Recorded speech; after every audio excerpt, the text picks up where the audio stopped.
Baby, I love your there right way now every because one of day. my Yeah, yeah. heroes is actually my Oh, guest. He doesn't need further introduction.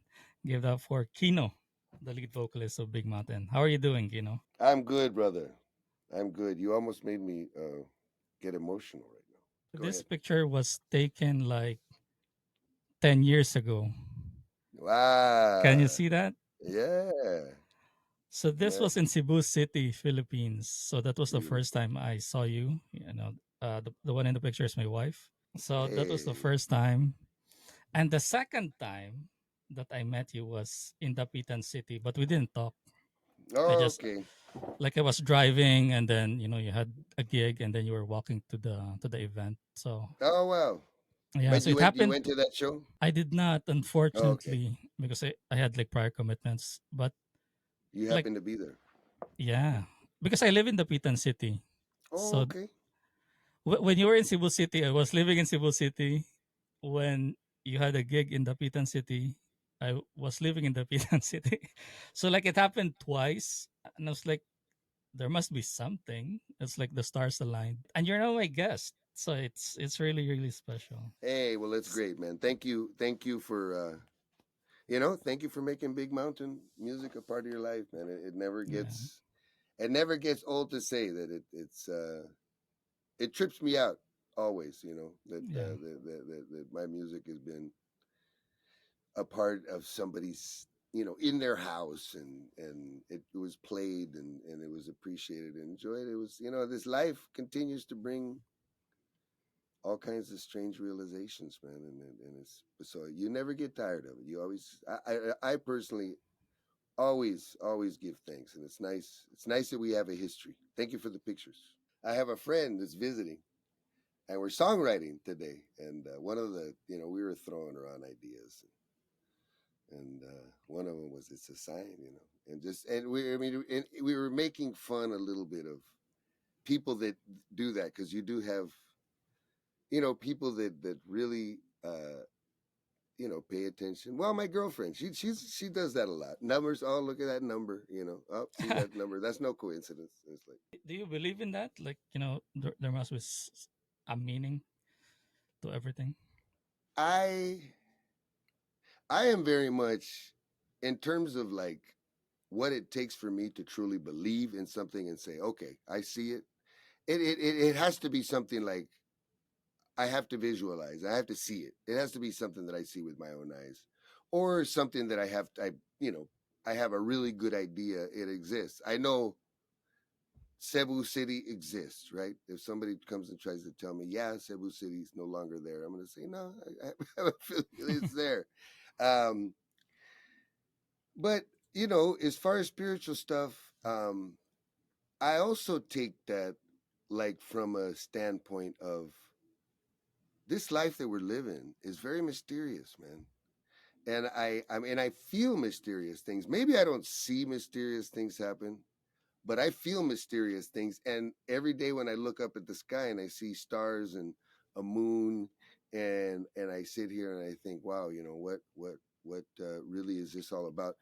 It's almost like I feel the presence of God with me there at that moment, right? Because I'm realizing the immenseness of it, and I say, no, how could all this be just a coincidence? This how huge this thing is, and it's like, uh, but but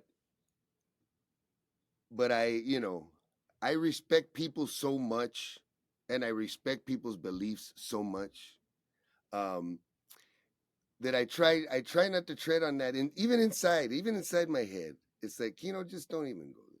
Don't sit there and giggle inside and say, oh, that person's superstitious, right? I mean, I have that much respect for people that I really do feel like, it's not right for me to assume that I have all the answers. Hi, I'm Fred, and thank you for watching the video. So, since you have reached this point of the video, it means that you really like the video, I hope. So, because of that, I'll be giving 1,000 pesos to the lucky winner who will leave a comment at the bottom of this video. So, what are you going to comment? Very simple. You can just talk about what you like in the video, and that's it. If I like it, I'll send you 1,000 pesos. Unfortunately, I'm not Mr. Beast or Kong TV, so I can only offer you 1,000 pesos. But if you want that, you have that opportunity. And as always, please don't forget to subscribe. What I want to know right now is your current situation, like with your music or with your band. So I was checking your YouTube, and you have a single. I think it was released like 3 weeks ago. It's called Vande Mataram. Um, Yeah. can you tell us more about it? Because it's for me personally, it's like it's quite different. Like it was reggae, and then right now, before you tried, you did Spanish, right? Like Yeah. you I create a mean, song. Spanish is like my second language. So Yeah. Spanish is stuff that I do. Um, I guess we just with a little bit more ownership, so to speak. Which these other languages that I sing in, I know a little Portuguese. I can sing a little and speak a little Portuguese, Yeah. um, but yeah, Spanish is my second language. Now, Vande Mataram, This um, one is in India, right? It's a yes, poem. it's Indian, Okay. it's Hindi, and Okay. originally it is a poem, and it's actually almost considered a national anthem of India. Yeah. I mean, in your Yeah, video, it shows India. yes, it shows. Yeah, it shows a lot of people being very patriotic, and you know, I'm at a point in my life where I get asked to sing songs almost every day. Hmm. And it's just like Big Mountain. You know, we for us to get together and record an album is a tremendous feat, logistically, Hmm. financially. The music business isn't like it was in the past, where you had record companies and they paid your album budget and they paid for you to go in the studio. Um, so long story short, a lot of the recordings I do today are just, you know, everybody's got, man, your voice would sound so good on this song, right? In this specific instance, we were in India about 3 years ago, and the liaison that we're with, a friend of mine who's kind of now like my manager in India, a guy named Juni Kohli. He came in and he said, "Check out this song." This is from one of our greatest producers here in India. His name is A.R. Rahman, and he's a big shot, Grammy winning guy. Really, I mean, an amazing genius. And his story is incredible because he kind of came from this small town in India and ended up becoming the national composer. This guy's records with the London Symphony and stuff like that. So I really liked the song because it had like a lot of. I mean, you could tell that this it's just a genius wrote this song because it had so many modern elements in it. The drumming was really cool and hip and funky. The percussion was Indian, and it sounded so commercial, but it sounded so traditional. That Indian chanting, what I mean?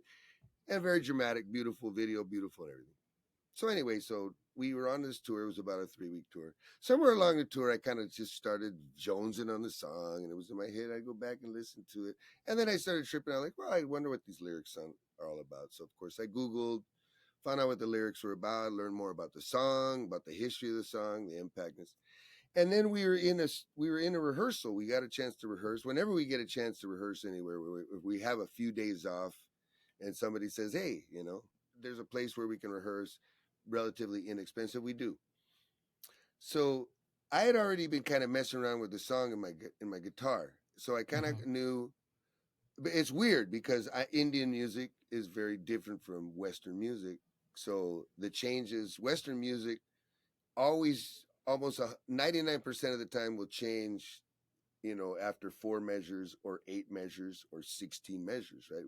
We kind of count in four, right? Or unless we're doing, uh very rarely we're in 6/8 time or 3/4 time, right? It's rare that we're doing. Almost 99% of music that we hear on the radio is in 4/4 time, right? So Right. so so it kind of took it. It was like I had to memorize the lyrics, which I didn't know what the hell the lyrics were, but I'm good at phonetics. I'm good at, and especially if it's like a, you know, if it's where the syllables are similar to Spanish, right? So so we started jamming the song, and I told the drummer, I think a one drop beat, which is kind of like a modern do do do. It's a dancing rhythm, Right. and we did it very different from the way it ended up coming out in the end. At first, we were like having fun. It was like Vande Mataram, but it sounded a lot more kind of commercial, a little bit more, you know what I Right. mean, bubble gummy the way we did it. But uh, so Junie films our rehearsal, and he comes to me, he goes, "Do you mind if I put this up?" And I watched it and I said, well, it sounds kind of cool. And I said, yeah, and this is like 3 years ago. So what you put up, it's just like, well, okay, whatever. Yeah. I mean, I kind of didn't take into, I didn't say, oh, well, this is the national anthem of India. And that now, if I go back, if I would have thought about it, I would have said no. Because I would have said, no, that's kind of, I don't know if I'm worthy to be doing that, right? This is a national anthem. You don't fuck with people's national anthems, right? That's true. So Yeah. so so anyway, he put it up, and these people got excited, and then it kind of went a little viral, and then the promoter of the next show says, "Can you guys do it at the next show?" Right? So that's how this whole thing happens, and I think it was actually more than that. It's been about 5 years, I guess. 5 years later, they kind of like the excitement. We ended up doing a tour. The last election, the last Indian election, so that it was 4 or 5 years because they just had an election. The last Indian election, we ended up doing some rallies, campaign, go get out to vote rallies for young people. You know, the Indian government or municipal governments invited us out to perform that song, and it was very strange. I'm sitting there, a Mexican American guy from California singing the national anthem to Indians in India. So didn't you receive like any backlash by You know performing the what? song? From what I hear, since the release, not back then, no, but since the release, India is a controversial place. You can't please everybody. Even Yeah. the song itself is controversial because the song in it, supposedly, there's a few different versions of the song, but one of the versions of the song does have a reference to India as an entity. And in Islam, there's a lot of Muslims in India. And so some people don't like the song and don't think it should be the national song because of the so-called idolatrous lyrics. And it really is it's a project that's near and dear to my manager's heart. Me and my manager and different people in the band, if somebody has a project, says, you know what, I have an idea for a release, we try to support each other. And I really wasn't, honestly, I wasn't, I was on the fence with this song. Hmm. It was like, Why is that? Is it because of it's a national anthem? yes, correct. And I'm the one that has to answer the questions. Everybody else, Yes. he's the one that says, okay, I mean, let's be honest, right? He's thinking there's a billion people in India. He's thinking the way managers think, money, Hmm. right? I'm thinking the way artists think, integrity. Man, and again, that's why I prefaced the whole answer with, we get asked to do a lot of, like, right now we're kind of at a point in our career where it's um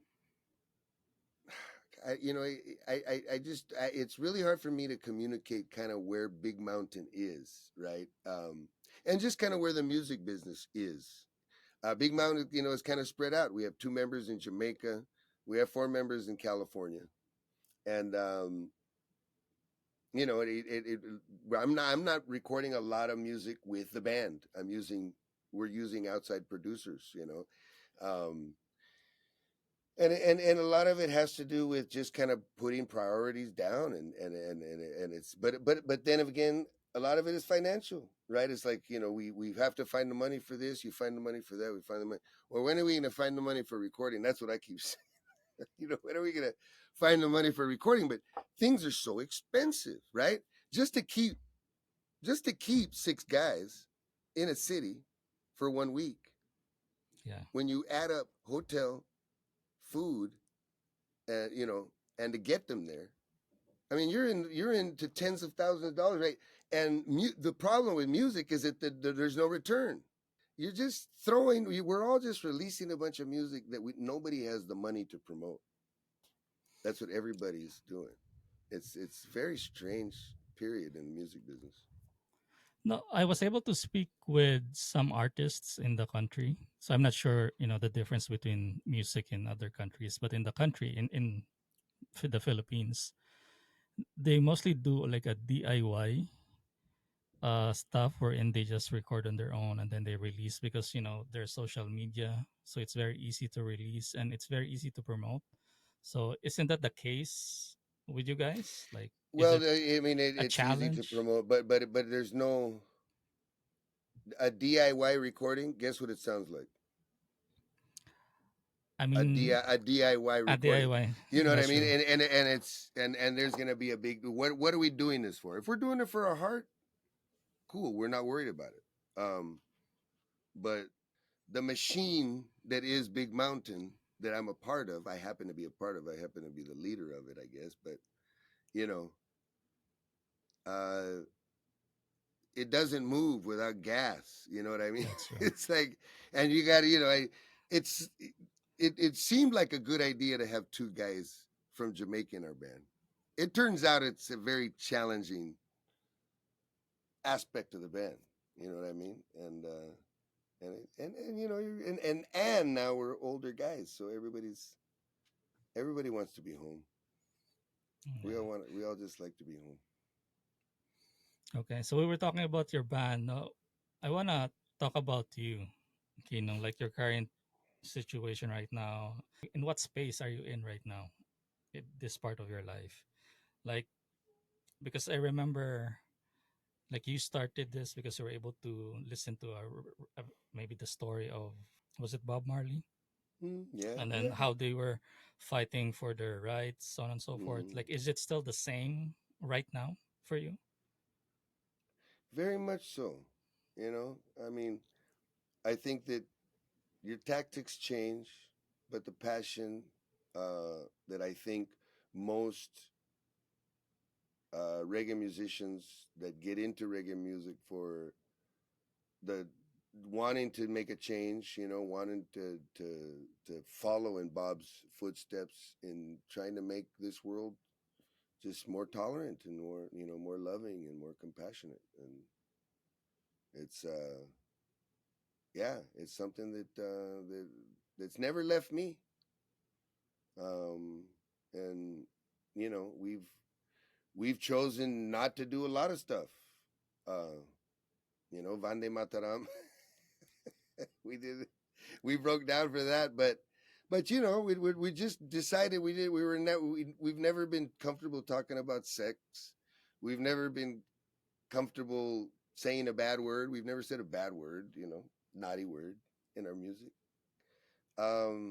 That stuff just took it out of the realm of what we were got into for at first. And and when we were asked to do that kind of stuff, it was like, you know you just kind of just faced a bunch of stone faces that were just like, it's just not in me.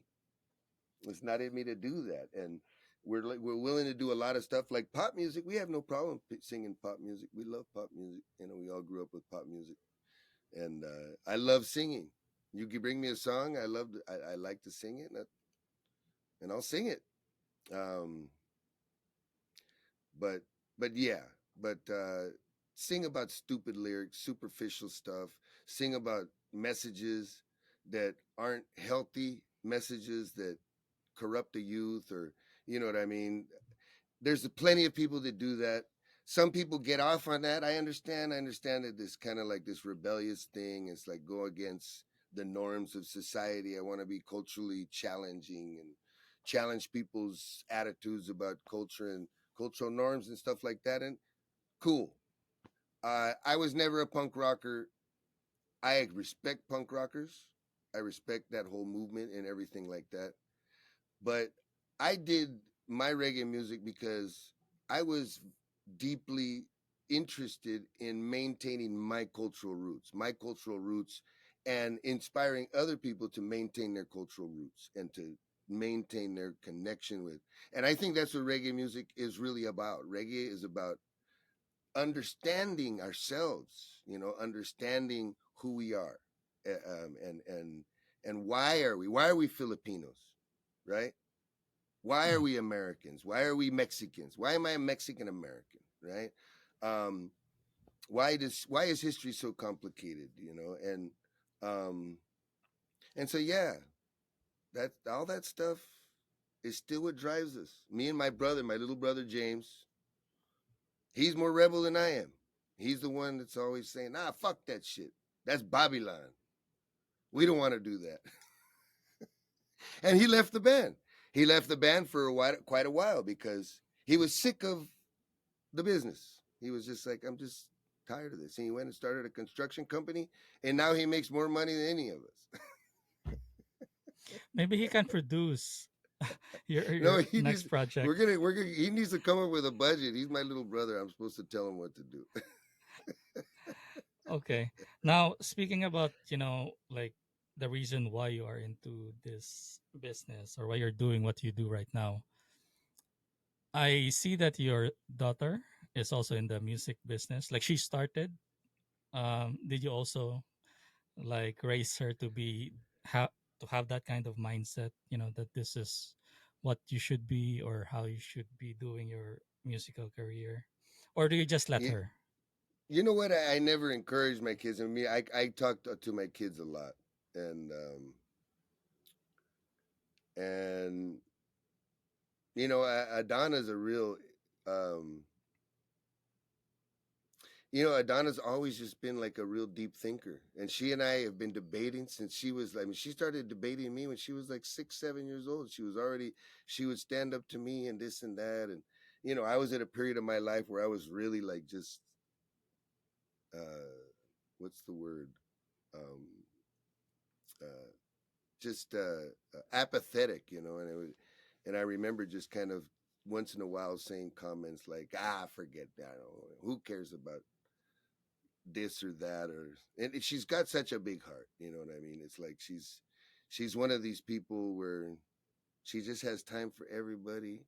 I worry about her just because she's just so concerned about other people and spends so much time like that. But to tell you the truth, I've never encouraged any of my children to be musicians. It's just something I've always chosen not to do, because I kind of felt like music business has been really hard.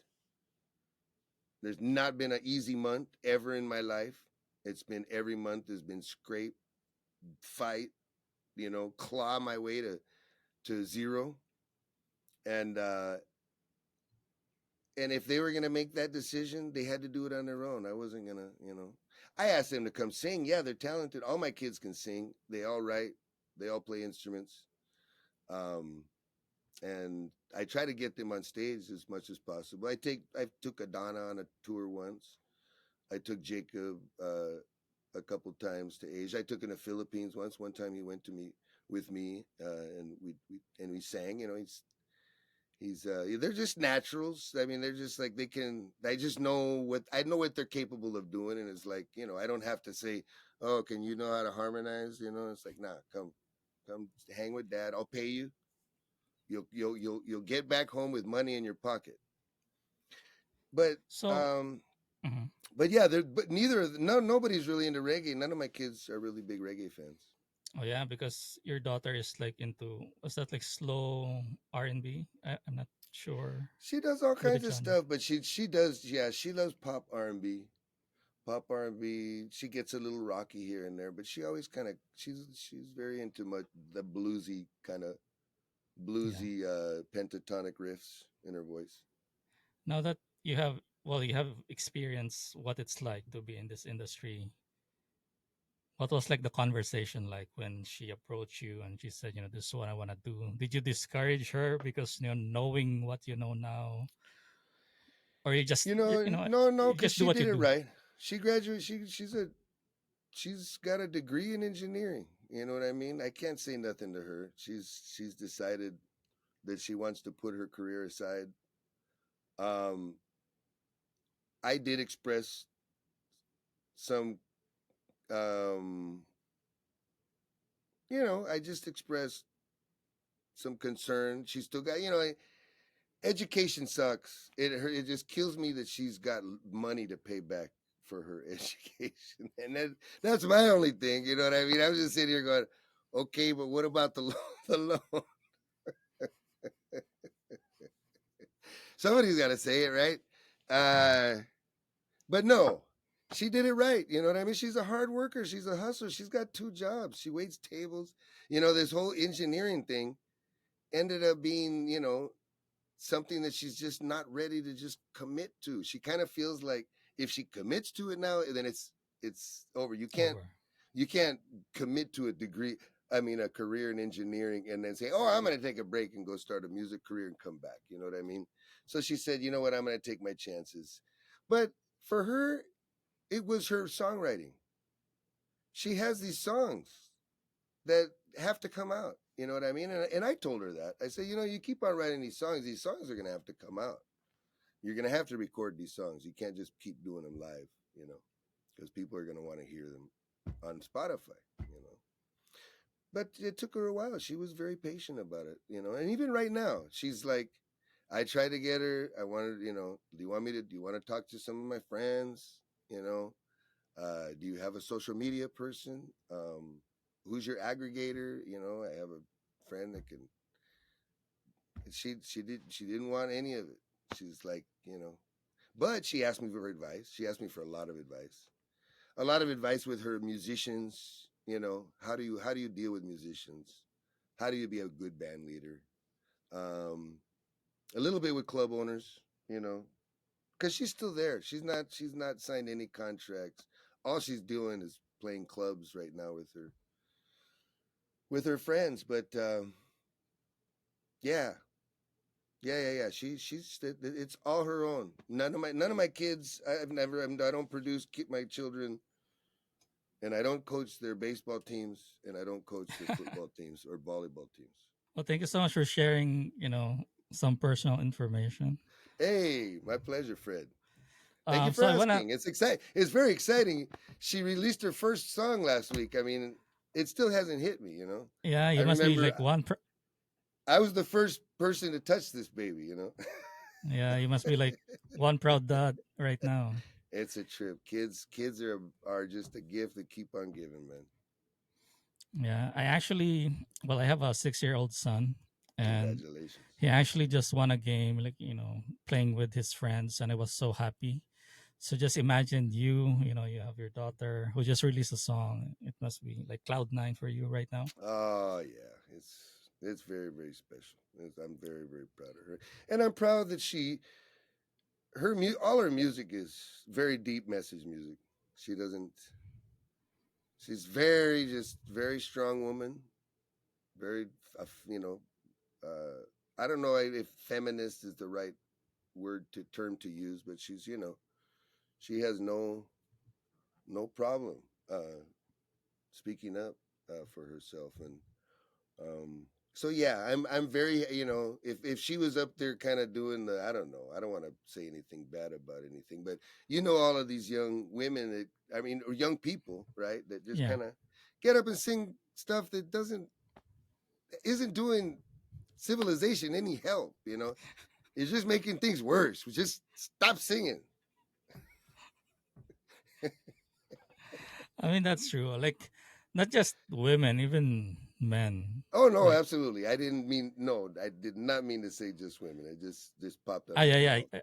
I got But you. unfortunately, women a lot of times, because women are looked at as sexual commodities, women use that card a lot more than men, right? Because that's their Yeah. value in a society that's built upon those things. They're forced to have to deal with it. Anyway, that's a whole different conversation. Yeah. Well, they have that advantage. Anyway, let's take it on a lighter note. Like, I want to know more about you and your experience in the country, in the Philippines, because, I want to please the Filipino fans. So, first question. How many times have you been to the Philippines? I saw you twice, so At I would least two. assume at least two. Like, Okay, two. I mean, it's at least 8 times. At least eight uh, times. I that's a mean, lot. but then I've also kind of like flown through, and yeah. So I'm but I mean, there's other things that are bringing me to the Philippines sometimes. Yeah. Um, Favorite Filipino food that you've eaten? Well,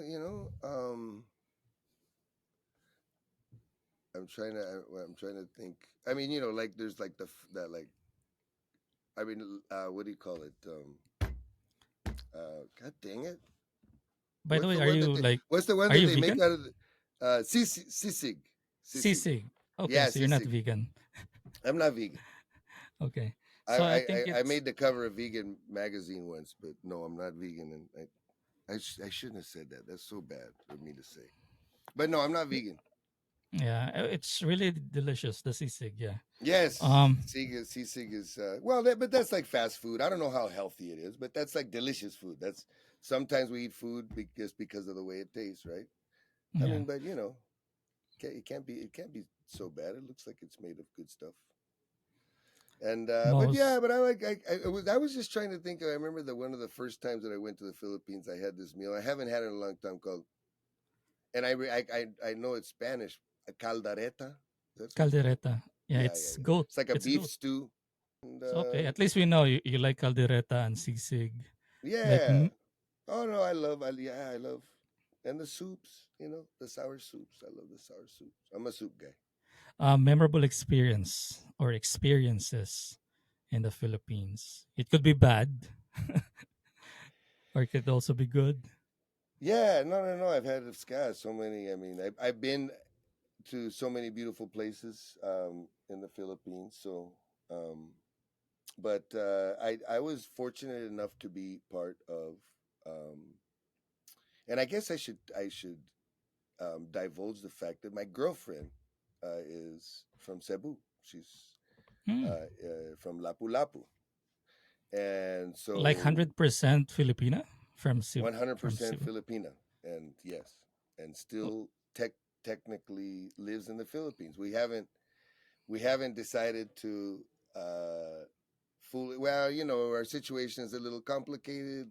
I have a I can't really move around too much right now in terms of my residence. I have a daughter that's in her last year of high school, so I kind of just I have to focus on making sure that gets all done. And then she's busy. She travels a lot.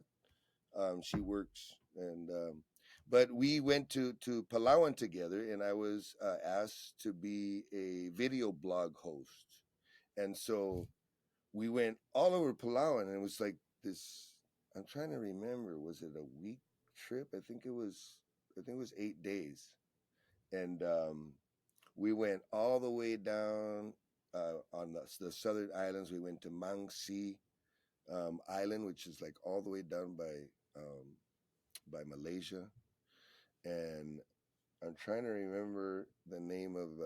I should have studied before, but then we went to all the beautiful places, the San Vicentes, the Corons, and the El Nidos. So man, I mean, I just got so spoiled on that trip, and yeah. that was the trip when I just really fell in love with Filipino food because every night, it was like every night we were going to a restaurant every night, and the restaurants and they were generally nice, and it was just the service was amazing, the food was incredible, and yeah, Palawan, beautiful Palawan, I've driven quite a bit around Cebu and I went to the other side of the island.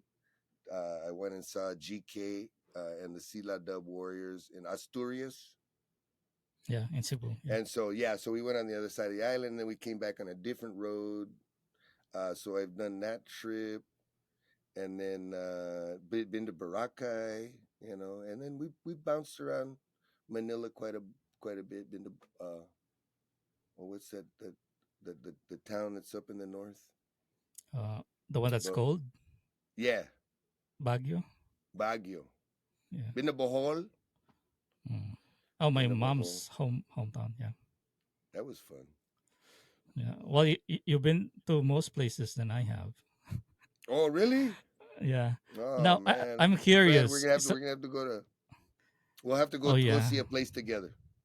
yeah. I think that's the reason why I crossed paths with you like twice. Maybe we need to have like a travel vlog someday. I don't And know. Tapitan is your hometown. This is the hometown of my wife. Tapitan, Dapitan, yes. and oh, that's right, it's with a D. Dapitan. And now I forget what island is that on? It's in Zamboanga.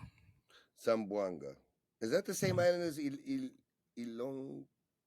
What's Iloilo? that other? Iloilo, yeah. No, it's a different uh But is it in the same province. general? Oh, okay. Is it? No, Iloilo is in Visayas, so there are like three regions. I'm not sure if region is the term, but Philippines is divided into three. So there's Luzon, Visayas, Mindanao. So Okay, yeah. Dapitan is, we're in the southern part of the country. We're in the Mindanao. Iloilo is in the center in Visayas. Okay, yeah. And you know what? And I'm confusing all these names. I know now. You guys are in Mindanao, and we went to the amusement park. Oh, What's the in name? Rizal Park, Rizal Shrine. Yeah. Yeah. And that what Dapitan is the place that's that real pretty ocean area. Oh, I mean, it's by the coast, right? yeah. It And has a funny name. Do you want me to say the name? yeah, go ahead. Dakak. Yes, Dakak. We went to Dakak. Right. Okay. Now I got it together. Thank you for that Yeah. geographical orientation. Yeah. Did it bring back any wonderful memories? Yeah.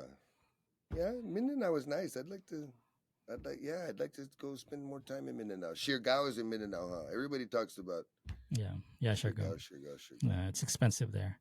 Yeah, I would Anyway, assume so. But yeah, no. Well, we gotta make more trips to Mindanao. yeah. That's what I'm lacking in right now.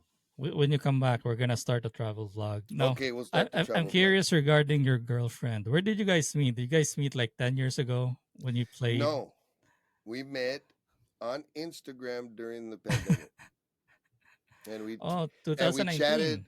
for almost 2 years before the Philippines opened up finally. And I was there the first week you guys were open. That's how How in love you are. that's how in love we are still. So I would assume she's a fan. You know what? She wasn't that much of a fan. I mean, it was weird how How did it exactly. start? Did you reach out, or did she reach out to you, like No, your she Instagram? had it was me. I'll admit it. On the record, I'll put it on the record. It's okay. And We're men. We need to be the first one that's to right. Sometimes we initiate. have to. No, but she's has like an amateur yoga Instagram, Hmm. and she's an amazing yoga Oh, practicer, and she helps a lot of people. She's very generous. She coaches people, um, and she's not as active as she was when during the pandemic. She got very very active, and she was and so I started following her channel and trying some of her poses and you did. You did. yeah, well, yeah, I bust out yoga once in a while. I I mean, actually, well, yeah, of course. yes, and so I needed help on this one exercise she was doing, so I direct messaged her. Smart move. It It's was not yeah, bad. it was a really hard. Yeah, it was kind of. It was like, what? How is it like this? Anyway, yeah, maybe Yeah. I didn't Well, need that the help, rest is but history now. the rest is history. The Yeah. rest is history, man. We're very very happy. She's actually in Lapu Lapu right now, but she comes on Tuesday after next. And you know, I live in Mexico. Right now. Yes, I'm in Rosarito, Mexico. Oh, I see. Yeah, which is like just south of Tijuana. I And I thought you're yeah, so in I thought you're in San Diego because you said no, you're in California time. So yeah. yeah. Well, that's my hometown, and I'm there a lot. I'm there a lot, but I prefer to live in Mexico. Mexico's more like the Philippines. Yeah, I can imagine. I mean, we look the same, Filipinos, That's right. Mexicans. You know, my friend Chunky, rest in peace. He said Mexicans and Filipinos we are the same. It's just that Mexicans we kept on paddling. You guys got tired and you decided to stop paddling.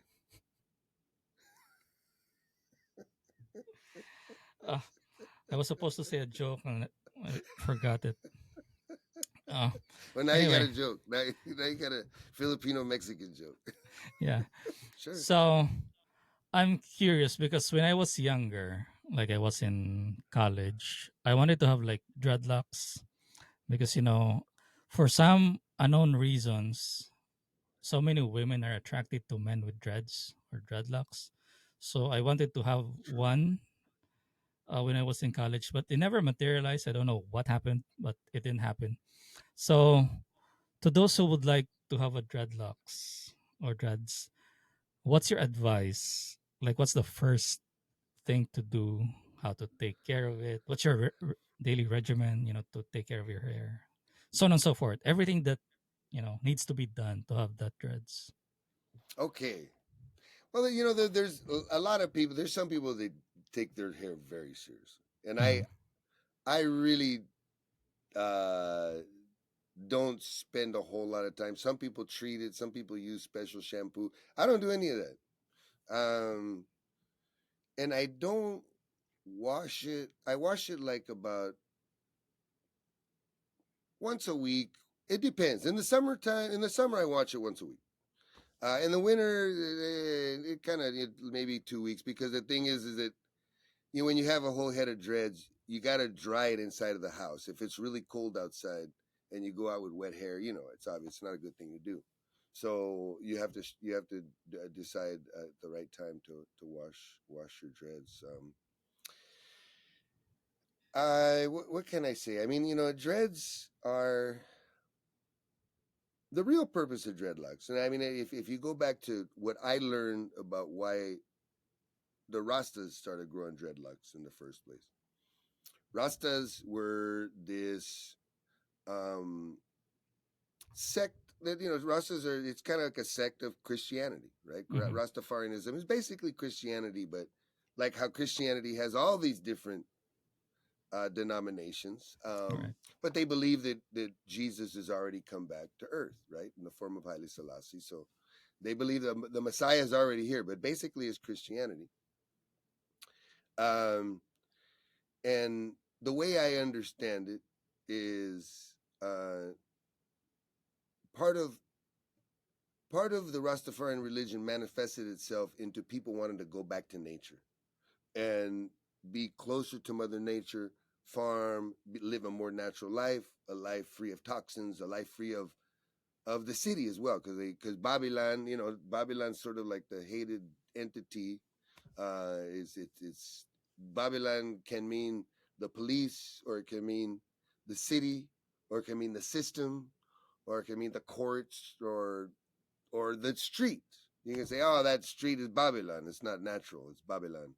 So in Rasta language, Babylon is this computer is Babylon. This Okay. anything that's not natural is Babylon, right? Um, so Rastas, uh, in the Bible, there is a passage that talks about not cutting your hair and not combing your hair. It's a vow of the Nazarene, and and Rastafarian religion is like all religions. we pick and choose what verses we want in the Bible, what verses appeal to us, what verses make more, what mean more to us. And but anyway, as a consequence of living naturally, if you don't do a lot of stuff to your hair will start to tie up into knots. Hmm.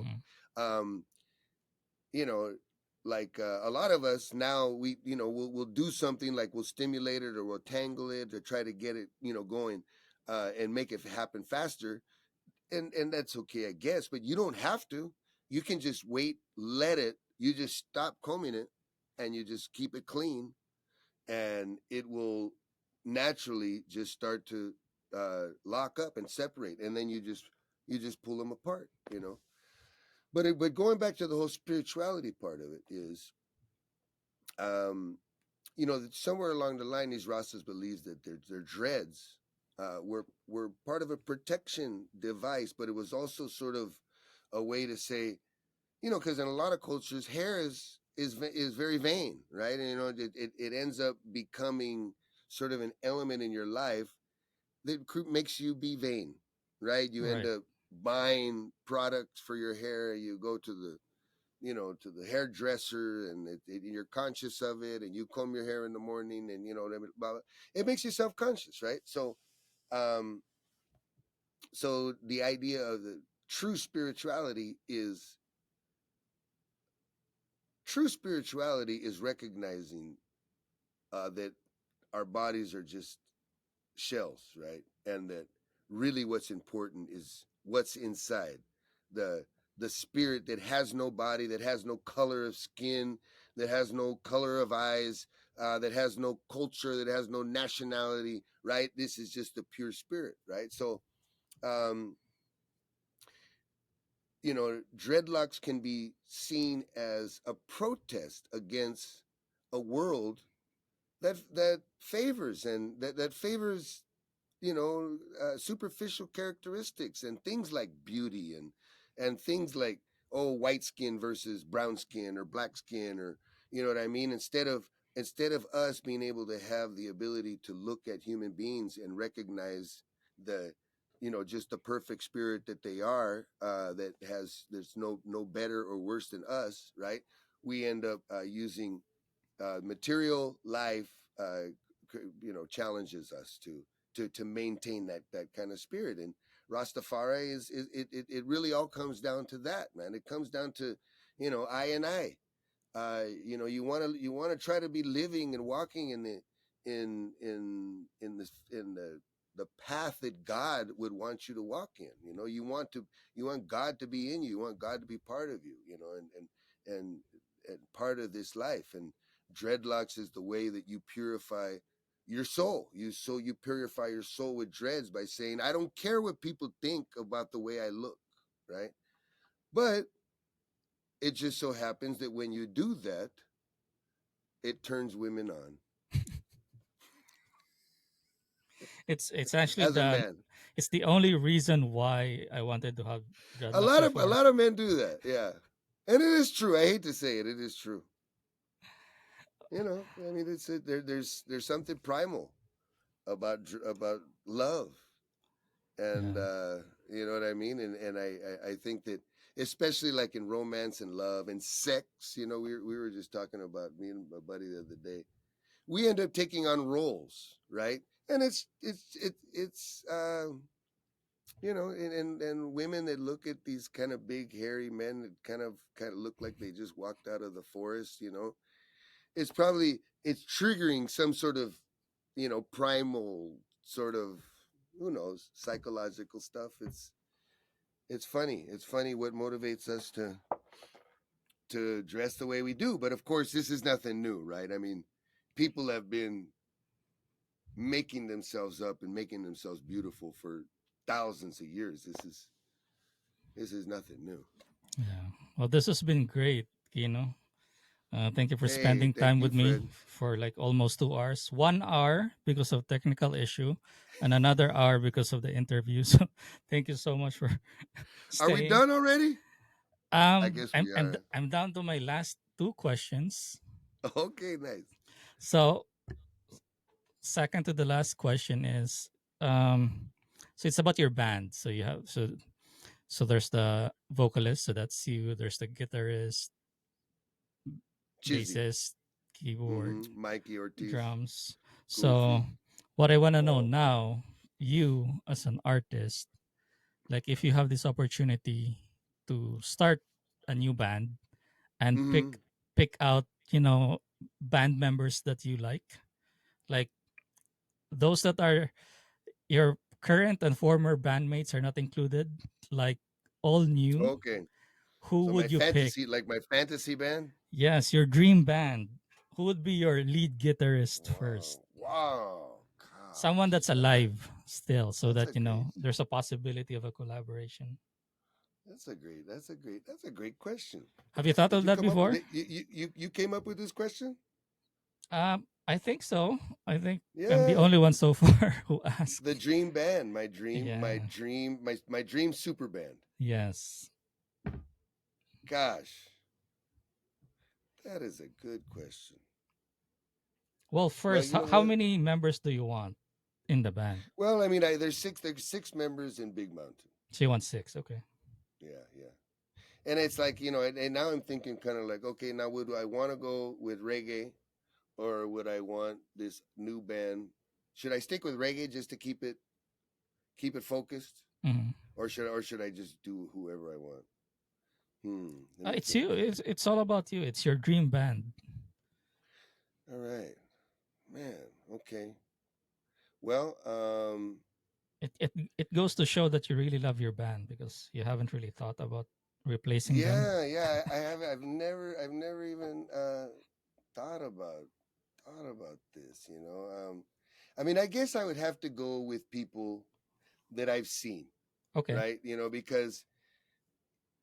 Because you can think that somebody's a great drummer, and then man, you meet him in person or you see him play in person, you go, whoa, so and so seems, you realize that wow, the person that I'm playing with is really close to that person, right? Um, okay, um, all right, just to mess with the program on drums. On drums, we're gonna go with Ringo Starr, Okay. and I know Ringo Starr. Um, he gets a lot of negative baggage about his Yeah, about that. drumming, Like, why? and I don't get the haters. Why do they hate Ringo Starr? Like, I don't think anyone because can. Ringo's a pop drummer. Ringo plays for a song. He's not a flashy guy. Right. Ringo's not like if I wanted to, start a jazz band, I would not go with Ringo. But if I want to have a guy that is going to play the drums unselfishly and do what's best for the song, you're going to want to go with Ringo Starr. Yeah, because I He's was a able solid to. he's a solid drummer. He's a solid drummer and he's dependable. Oh man, and yeah, it is. And how could you say a guy that's played on 150 hits is not great, you know what I mean? Yeah. So we have Ringo um Starr. Do you want to go to the yeah, lead yeah. or to the bassist? Okay, let's go to bass guitar. You know what? I'm gonna stick with old timers that I know uh, can play some solid. It's funny because back in the day we knew everybody's names, and now we don't really know the names of a lot of uh, bass players. And then I'm thinking, I'm trying to think of going back to my favorite records, and so many of these people have died already. But I'm gonna go with um, gosh, bass players. Okay, we already picked a drummer. Yeah, we have a drummer. Uh, okay, let's come back to bass, and let's go with guitar. Uh, I mean, you could say the name of the band, and then I'll just look for the name. okay, This is bad. This is bad that we don't know the names I of mean, that's players true. anymore. You When know I what I was mean? when I was in college, I know every band members of a Right. band. Oh But yeah, right we used to now, plow through all of the records. You know what I yeah. mean? Okay, the bass player for Third World. Okay, third world. Okay. So drums, Ringo Starr, Na- bassist from third world, lead. Is it from third world as well? yeah. Keyboardist Selwyn Keyboardist. Brown. Oh, and then percussionist, we were gonna go with Tommy Aros, percussionist for Luis Miguel. Nice. Yeah. Do you still want a rhythm guitarist, or are you gonna do it for the band? Oh no, yeah, I'll play rhythm. Nice.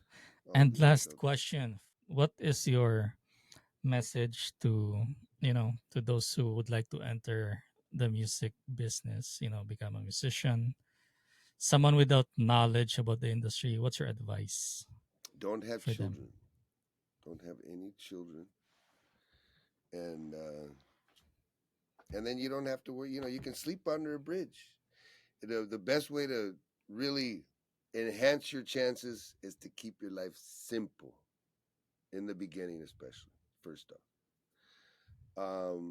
If you love your music and if you love music, then the best way to love music is to make it the priority and just try to organize your life and communicate with the people that you love.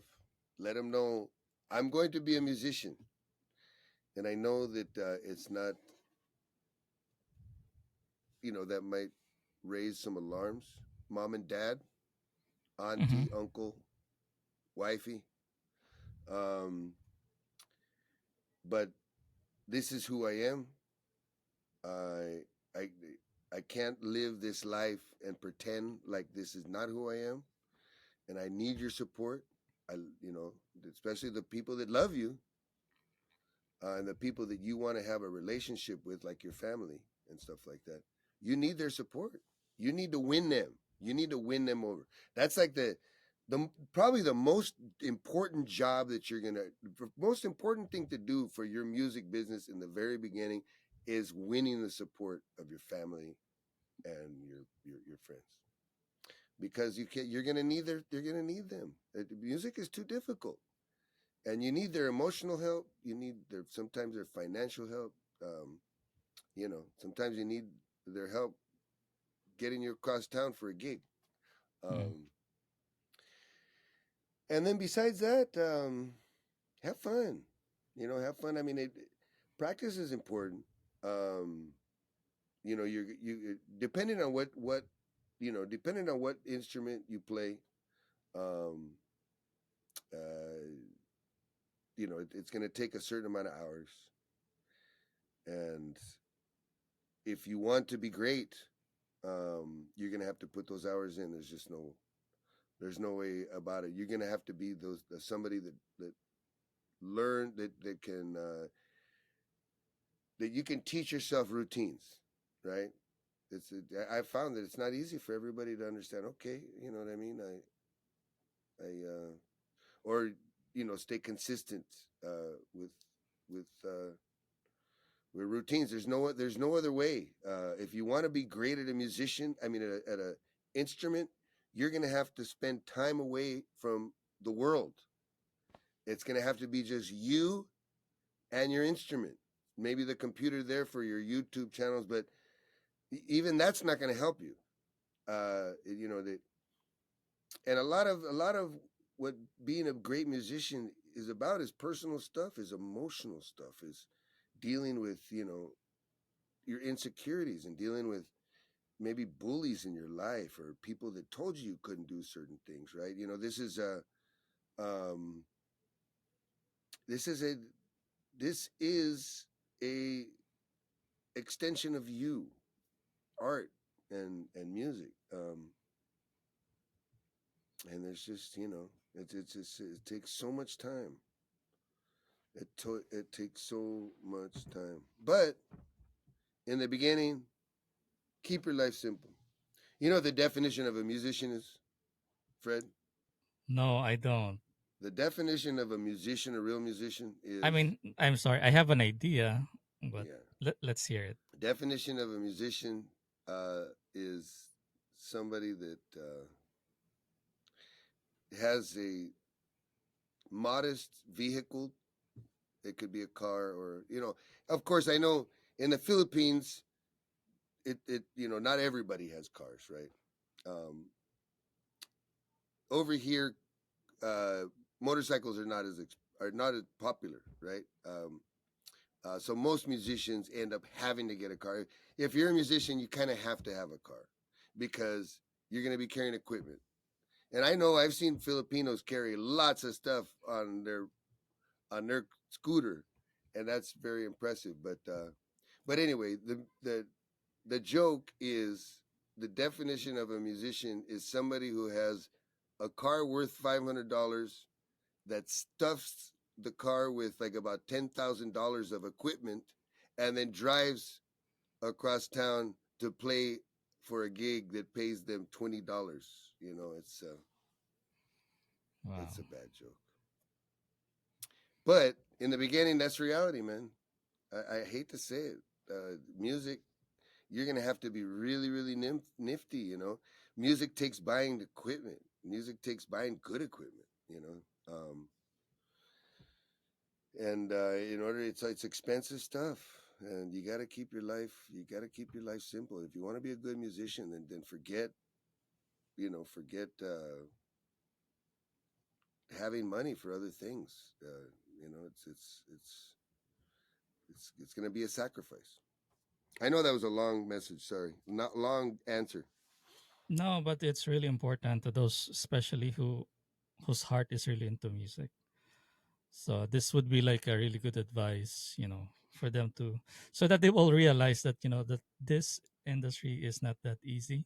Of course, if you're lucky, you get instant fame, but if not, you really have to take the difficult path or road. Yeah, you know what Now, I mean. It's like anything in life. If you want to do something great, um, you know, it's just going to take focus, man. I mean, it takes so much focus, and I know, I'm sure, you've done things that, I read an interesting book a while back, Malcolm Gladwell, called Outliers, and in that book, he kind of breaks down a lot of little figures, right, that we don't pay attention to while we're doing one thing or another. And one of the facts that he comes up with is, in order to become an expert at something, somebody did a study. In order to become an expert, it takes approximately 10,000 hours. mm, Right? So if you break it down, if so many hours a day, so many hours a week, it ends up being kind of like the equivalency of a doctorate, or a master's degree. You know, um, until we get to the point where we own that, right? And it's not really about being really good at it. It's about being confident at it, right? It's because we've already made every single mistake. We made every single mistake, and we know we're not going to go down that road, right? Um, it just takes time, and in order for you to lose those jitters, in order for you to say, "Oh man, I got this. This is me." Give me an hour. Come back in an hour. This will be all done. Um, Time. All of these, your body has to get used to it. Your mind has to get used to it. The muscles, uh, yeah. But then again, a lot of it is psychological. I believe a lot of it is a condition of your mind. While you're learning your instrument, you're also going through. Oh, my uncle hit me that one time. Remember? You know what I mean? You're kind of going through some like trauma through it. If you're doing it right, you know what I mean. It should be something that's liberating. It should be something that's helping you grow, not just a musician, but as a person, and it's helping you, conquer things. wow. That's Yeah. really deep. So enlightening. And thank you so much for sharing that. And I guess being vulnerable at times in this interview. Now, I watched one of your interviews. I'm not sure if you remember Sylvia from Yeah. Sidewalks Entertainment. My friend Sylvia Cal. Yeah, so like I watched the ending, and it was like the funniest ending ever. Like I had like a good 2 minutes of laughter. Like I was just Really? laughing. I was losing my breath because because of what um because of course in your career you had like so many fans asking for your autograph, video message, and then you had to like, hey, this is Kino from the Big Mountain, Oh, right, sending you, right, ooh. It was so funny. So right. if Yeah, it's yeah, yeah, possible yeah. for you to do that for the ending, Oh, I would really appreciate it. the good old hi Kino. This is Kino from Big Mountain. I just want to send you a good old. Okay, all right. Wait, Okay. okay. I forget I'm the name of your podcast. It's called Riv Raf Rav. Rav, Riv, Actually, Rav, Rav. you can actually just say live, laugh, love. Live, laugh, love. All right. Yeah, but it's Riv Raf Rav. Riff, Raff, Rav. All Because they right. have Riff, a Raff, hard time Rav. pronouncing it, so I No, just no. I say, can say Riff, Raff, Rav. I can say it. Yeah. I got it now. All right. okay. Here we go. This is Kino from the legendary band Big Mountain, and I am on Riv, Raff, Rav with my bro, Fred. And I'm sending you all a deep hearted, sincere, ooh, baby, I love your way every day. Yeah, yeah. Riv, Raff, Rav.